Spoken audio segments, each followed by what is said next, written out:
আসসালামু আলাইকুম ওয়া রাহমাতুল্লাহি ওয়া বারাকাতুহু। প্রিয় শিক্ষার্থীরা, প্রিয় ছেলেমেয়েরা, আশা করি সবাই ভালো আছো, সুস্থ আছো। ছেলেমেয়েরা, আমরা খতিয়ান করছিলাম। খতিয়ানের একটা জায়গায় গিয়ে আমরা খুব বেশি সমস্যায় পড়ে যাই।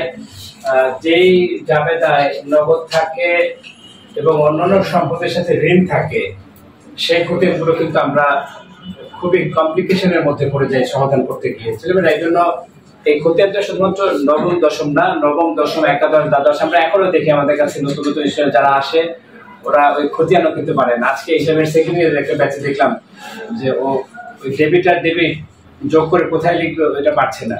তার মানে ওর বেসিক দুর্বল হচ্ছে, তাই না? আমরা তো জায়গা থেকে এসেছে আমাদের কাছে। তো যাই হোক, এখন দেখো, তার মানে এই অঙ্কটা তোমার শুধুমাত্র এই যে তোমরা ক্লাস 10 একটি টেস্ট পরীক্ষা দিবে তোমাদের কাজে লাগবে তা না। এটা এই একটা বিষয় যেটা শিখবে, অ্যাকাউন্টিং হোক, ফিনান্স হোক, ব্যবসায়ী উদ্যোগ হোক, এটা ভবিষ্যতে অবশ্যই কাজে লাগবে। এবার আমি তোমাদেরকে একটু আগে এই নগদানের খতিয়ান করতে দিয়েছি। আজকে ম্যাক্সিমাম হয়েছে, তবে আমার আশানুরূপটা হয়নি, মানে এটা 100% হয়নি। ওকে, তো আজ আমি আবারও বুঝিয়ে দিচ্ছি। সবাই যার যেখানে সমস্যা আমাকে প্রশ্ন করবে, তবে এর পরবর্তীতে যখন এই পরীক্ষা দেবো সবাইকে পারতে হবে। ছেলেমেয়েরা, আমরা নগদান হিসেবে চলমান যে ছকের খতিয়ান করছি। দেখো ছেলেমেয়েরা, আমাদের চলমানের যে ছক টাকার ঘর হয় কয়টা জানো? 7টা। কয়টা? চলমান যে ছকের ঘর কয়টা? 7টা। টাকার ঘর না, ঘর 7টা। তারিখ, তারপর বিবরণ, জাবেদা পৃষ্ঠা, ব্যালেন্স আছে আর ডেবিট ক্রেডিট। ওকে, আচ্ছা। আমরা অনেকেই খতিয়ান করে, কিন্তু যে খতিয়ানটা করে উপরে নামটাই লেখে না, তাই না? এমন কেউ আছে যারা আমাদের জন্মের পর আমাদের নাম রাখেনি? আছে তো? তাই অবশ্যই নাম রাখতে হবে, তাই না? নাম রাখতে হয় না? এবং আমাদের মুসলমানদের কি করতে হয়? নাম রাখতে হয়। ছেলে হলে 2টা খাসি আকিকা দিতে হয়, তাই না? মেয়ে হলে 5টা? একটা। আচ্ছা, এটা কিন্তু খুব ইম্পর্টেন্ট, সাবধান। এটা আমরা নগদান হিসাব অনেকেই করে, তাড়াহুড়া যে হিসাবটা করে নামই রাখে না, যেমন আজকে আমরা দেখেছি অনেকেরই, তাই না? আচ্ছা, যাই হোক, আমরা এখানে লিখবো তারিখ, বিবরণ। আচ্ছা, এই খতিয়ানে এখানে কি লিখবো? জাবেদা পৃষ্ঠা না খতিয়ান পৃষ্ঠা? এই একটা ভুল করে খতিয়ানে। ছেলেমেয়েরা শোনো, এখানে এই খতিয়ানের মধ্যে আবার অনেকে খতিয়ান পৃষ্ঠা দিয়ে দেয়, খবরদার, ভুল হয়ে যাবে। এখানে ডেবিট টাকা, এখানে ক্রেডিট টাকা, এখানে ব্যালেন্স বা যে ব্যালেন্স বা যে এটা ডেবিট আর এটা ক্রেডিট। ভালো করে শিখে নাও। এই খতিয়ান, শোনো, খতিয়ান ইন্টারমিডিয়েটে অ্যাকাউন্টিং এর অনেকগুলো অঙ্কে খতিয়ান আছে। খতিয়ানের অঙ্ক না, কিন্তু ওটার মধ্যে খতিয়ান। অতএব যারা এই খতিয়ান পারবে না, তারা কিন্তু এই সামনে পরীক্ষা তো খারাপ করবেই, বড় ক্লাসগুলোতেও কিন্তু গিয়ে আটকে যাবে, সাবধান। ছেলেমেয়েরা, আমরা খতিয়ান শিখতে গিয়ে একটা কথা প্রথমে বলেছি যে আমরা যখন যে খতিয়ানটা করবো, নগদান হিসাবে খতিয়ান করছি, এই নগদান শব্দটা এই বিবরণের ঘরে কোনোদিনও লেখা যাবে না। এটা হচ্ছে প্রথম শর্ত, এটা মনে রাখতে হবে। আর আমরা যখন এই যে দেখো ছেলেমেয়েরা, আমরা এই জাবেদা থেকে আমরা খতিয়ান করছি, দেখো এখানে 1 তারিখের জাবেদায় নগদান আছে না নেই? আছে। ডেবিট না ক্রেডিট? ডেবিট। এখন আমরা কি খুঁজবো? ক্রেডিট খুঁজবো। খতিয়ান আমরা যখন খতিয়ান করব, এই নগদানের খতিয়ান করছি, নগদান যদি ডেবিট হয় তাহলে আমরা তার বিপরীত খুঁজবো, অর্থাৎ ক্রেডিট খুঁজবো। কি খুঁজবো? আমাদের ক্রেডিটে কি কি আছে? ঋণ আছে আর মূলধন আছে। কি আছে বলো? তাহলে আচ্ছা ছেলেমেয়েরা, এই নগদের সাথে ঋণের সম্পর্ক আছে না নেই? আছে। তার মানে আমরা ঋণ হিসাব লিখবো নাকি লিখবো না? লিখবো। তাহলে আমরা প্রথমে 2025 জানুয়ারি 1, কারণ সম্পর্ক আছে বলতে আমরা বুঝিয়েছি যে এই ঋণের টাকা নগদের সাথে যোগ করেছি, এটাই হচ্ছে সম্পর্ক, তাই না? তাহলে আমরা প্রথমে ঋণ হিসাব 2025 জানুয়ারি 1 কি লিখবো বলো? ঋণ হিসাব। কি হিসাব? আচ্ছা ছেলেমেয়েরা, এখন আমরা টাকাটা কোথায় লিখবো? অনেকের কনফিউজ হয়ে যায়। ছেলেমেয়েরা, খুব মনোযোগ শুনতে হবে। আমরা নগদের খতিয়ান করছি, এখানে নগদান হিসাব ডেবিট না ক্রেডিট? ডেবিট। এর জন্য টাকাটা আমরা ডেবিট পাশে লিখবো। আর একটা কথা খুব ভালো করে শোনো, যেহেতু এখানে নগদান হিসাব ডেবিট আর এটার বিপরীতে 2টা ক্রেডিট, যখন একটার বিপরীতে 2টা ক্রেডিট হয় তখন আমরা ওই টাকাটা লিখতে পারি না, আমাদের বিপরীত টাকাগুলো লিখতে হয়। তাহলে এখন আমরা কি এখানে এই ডেবিটে 90,000 লিখবো নাকি 40,000? 40,000। এই হচ্ছে প্রথম শর্ত। তাহলে আমরা ডেবিটে 40,000 লিখবো। ছেলেমেয়েরা, এখানে যদি ডেবিটে 40,000 হয়, এই ব্যালেন্স বা জেনের ডেবিটও কত? 40,000। এতটুকু সবাই বুঝতে পেরেছো? এবার আমাদের এই মূলধনের সাথে কার নগদের সম্পর্ক আছে, কিন্তু আমরা মূলধন লিখে পুরো টাকাটা লিখবো না। আচ্ছা, আমরা এখন লিখবো মূলধন। কি লিখবো বলো? মূলধন। ছেলেমেয়েরা এই মূলধন হিসাব দেখে আমাদেরকে দেখতে হবে যে নগদ কত টাকা আছে এখানে। বলো কত? 90,000। 90,000 ডেবিট আছে। অলরেডি আমাদের ডেবিট আছে কত? 40,000 এর মধ্যে অলরেডি 90,000 এর মধ্যে অলরেডি 40,000 আছে। এই 90,000 হতে আর কত দরকার? 50,000। এখানে এই জন্য মূলধন লিখে এখানে কত লিখবো? এই টাকাটা ডেবিটে লিখবো না ক্রেডিটে লিখবো? ডেবিটে। কেন ডেবিটে? নগদান ডেবিট। যে খতিয়ান করছি সেটা ডেবিট। এখানে 50,000। ছেলেমেয়েরা আমাদের এখানে একটু লক্ষ্য করো সবাই, আমাদের এই লাস্ট ব্যালেন্স বা যে ডেবিট না ক্রেডিট? ডেবিট। আর এটাও কি? ডেবিট। ছেলেমেয়েরা বলো তো ডেবিট ডেবিট কি হবে? যোগ হবে। ক্রেডিট ক্রেডিট যোগ হবে। ডেবিট ক্রেডিট বিয়োগ হবে। ক্রেডিট ডেবিট বিয়োগ হবে। ক্লিয়ার? আচ্ছা তাহলে এখানে 40, এটাও ডেবিট এটাও ডেবিট। 40 আর 50 হলো কত? কত হলো কত? এই 1 তারিখ শেষে তুমি এবার নগদের দিকে তাকিয়ে দেখবে এটার সাথে তোমার অ্যানসার হয়েছে কিনা, তাহলে তুমি বুঝবে তোমার অ্যানসার সঠিক। আর যদি কোনো কারণে দেখো যে 1 তারিখ শেষ কিন্তু তোমার অ্যানসার মেরে, তাহলে অবশ্যই ভুল আছে। আচ্ছা নগদের এইটা বেদা শেষ, এইটা বেদা নগদ আছে না নেই? আছে। তাহলে কত তারিখ? 15 তারিখ। আমরা এখন 15 তারিখ লিখবো। 15 তারিখে এই বিবরণের ঘরে কি লিখবো? হ্যাঁ, বিক্রয় হিসাব। কি হিসাব? বিক্রয় হিসাব। আর টাকাটা আমরা ডেবিটে লিখবো না ক্রেডিটে লিখবো? ডেবিটে। কেন ডেবিটে? কারণ নগদান ডেবিট। কারো যদি সমস্যা থাকে এখনো জিজ্ঞেস করো। পরীক্ষা কিন্তু আমি নিব খুব শীঘ্র, এই আগামী সপ্তাহে। তখন তো সবাইকে পারতে হবে। ওই যে পরীক্ষা খাতাটা দেখাচ্ছ না সীমান্ত, ওইটাই পরীক্ষা নিবে এমসিকিউ সহ। একটু একটা খাতা দেখাচ্ছ না আমাদের লোক সম্পর্কিত। হ্যাঁ এই তাহলে এখানে নগদ আর ডেবিট না ক্রেডিট? ডেবিট। টাকাটা কোন পাশে লিখবো? এই পাশে। কত টাকা লিখবো? কত লিখবো? 5,000। এই যে ডেবিট 5,000। ছেলেমেয়েরা একটু লক্ষ্য করো, আমাদের এই লাস্ট ব্যালেন্স বা যে ডেবিটটা ক্রেডিট? ডেবিট। এটাও কি? ডেবিট। ডেবিট কি করবো? যোগ করো। যোগ করে ডেবিটে বসাবো নাকি ক্রেডিটে বসাবো? ডেবিটে বসাবো। তাহলে 90 আর 5 95,000। এবার এই তারিখে নগদ আছে না নেই? আছে। আচ্ছা এখন এটার বিবরণের ঘরে কি লিখবো? যে খতিয়ান করি তার বিপরীত শব্দ লিখি আমরা সবসময়। এটা 25 তারিখ। 25 তারিখে আমরা কি লিখবো? ক্রয় হিসাব। ভালো করে দেখো। আচ্ছা এবার বলো তো টাকাটা আমরা ডেবিটে লিখবো না ক্রেডিটে লিখবো? ক্রেডিটে লিখবো। কারণ নগদান ডেবিট না ক্রেডিট? যেহেতু আমরা খতিয়ানের নগদান খতিয়ান করছি আর এই ডেবিটে নগদান ক্রেডিট, এই জন্য টাকাটা কোন পাশে লিখবো? ক্রেডিটে লিখবো। কত টাকা? 15,000। এই জন্য এখানে ক্রেডিটে লিখবো। খুব ভালো করে শোনো। আচ্ছা এবার লক্ষ্য করো ছেলেমেয়েরা, আমাদের এই লাস্ট ব্যালেন্স বা যে ডেবিটটা ক্রেডিট? ডেবিট। আর এটা এখন যোগ করবো না বিয়োগ করবো? বিয়োগ করে ডেবিটে লিখবো না ক্রেডিটে লিখবো? কেন? কারণ আমাদের ডেবিটের অ্যামাউন্টটা বেশি, করে ডেবিটে লিখবো। কত হবে? 80,000। সবাই কি বুঝতে পেরেছো? ছেলেমেয়েরা আমি ছেলেমেয়েরা যারা আমাদের ক্লাসে দেখছো তারা প্রত্যেকে, এবং আমাদের এখানে লাইভ ক্লাস যারা করছো প্রত্যেকে এখন এই অফিস সরঞ্জামের খতিয়ানটা করো।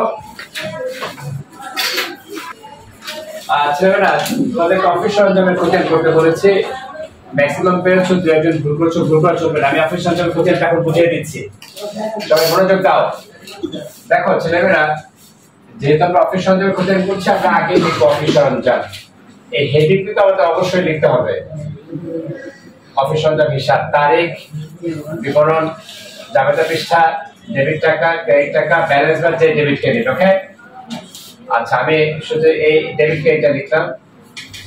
এটা যে, এটা ডেবিট, এটা ক্রেডিট, এটা সব লিখে দিই। পরে তোমরা বলবে স্যার বিবরণ, এটা জাবেদা পৃষ্ঠা।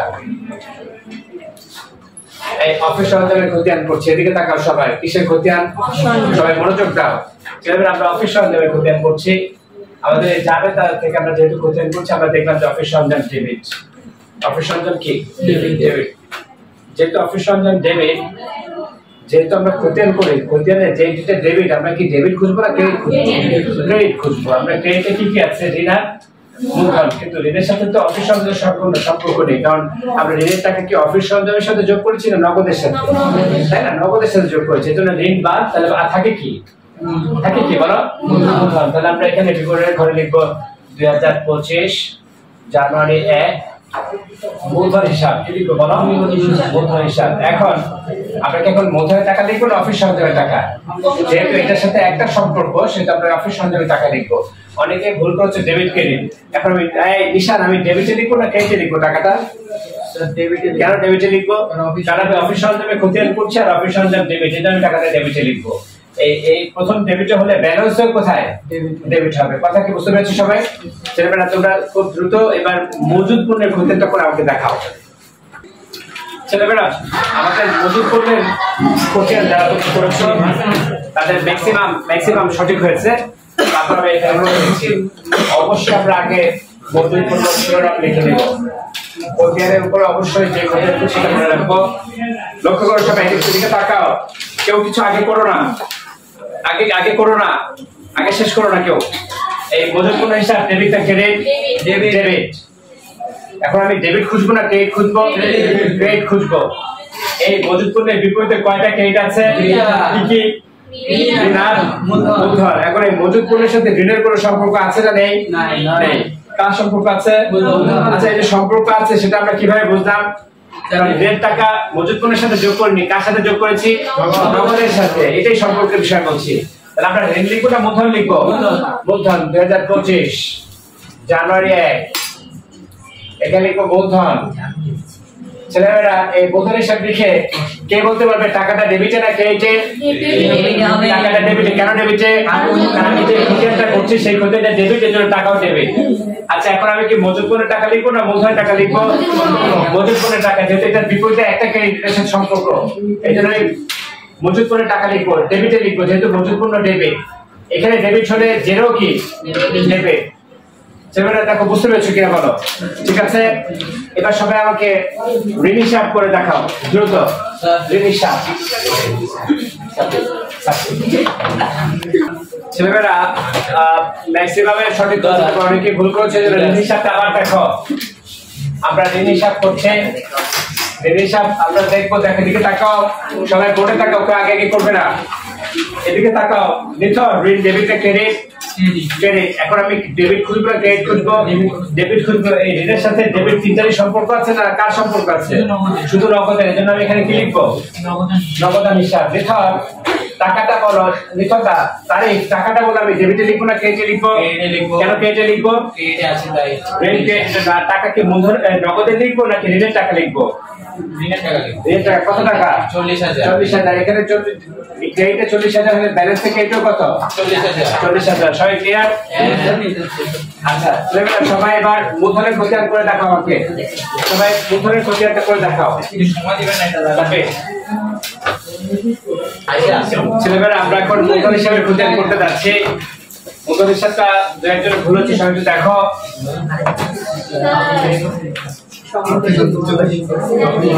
সবাই একটু বোর্ডে দেখো, লক্ষ্য করো সবাই। মূলধন এখানে ডেবিট না ক্রেডিট? ডেবিটটা ক্রেডিট। এখন আমি কি খুঁজবো? ডেবিট খুঁজবো। এখানে ডেবিট কয়টা? মূলধনের সাথে তিনটারই সম্পর্ক আছে, তবে একটা শর্ত আছে, এই নগদের মধ্যে ঋণের টাকাও যোগ করা আছে, ওই ঋণের টাকাটা বাদ দিয়ে লিখতে হবে। এতটুকু সতর্ক হতে হবে, সাবধান। আমি প্রথমে নগদান হিসাব লিখবো। কি লিখবো? নগদান হিসাব। এই বলো তো, নগদের 90,000 লিখবো না কত লিখবো? 50,000। এখন এই মূলধন ডেবিটটা ক্রেডিট? এই জন্য আমি টাকাটা ডেবিটে লিখবো না ক্রেডিটে লিখবো? এই অনেকে কিন্তু ডেবিটে লিখেছে। কত? 50। এখানে ক্রেডিটে, আবার এখানেও কি ক্রেডিটে। এবার আমি লিখবো আবার অফিস সরঞ্জাম। কি লিখবো বলো? অফিস সরঞ্জাম লিখে আমি অফিস সরঞ্জামের টাকাটা পুরোটাই লিখবো, কারণ এটার মধ্যে আর কোনো ঋণের টাকা নেই। আর যেহেতু মূলধন ডেবিটটা ক্রেডিট, মূলধন কি? টাকাটা কোথায় লিখবো? কত টাকা? কত? 20,000। এটা ক্রেডিট, লাস্ট ব্যালেন্স ক্রেডিট, এটাও কি ক্রেডিট? ক্রেডিট কি করব? যোগ করব। আরেকটা বলো, ক্রেডিট যোগ করে ডেবিটে লিখবো না ক্রেডিটে লিখবো? ক্রেডিট 50 আর 20 70,000। এরপরে আছে কি?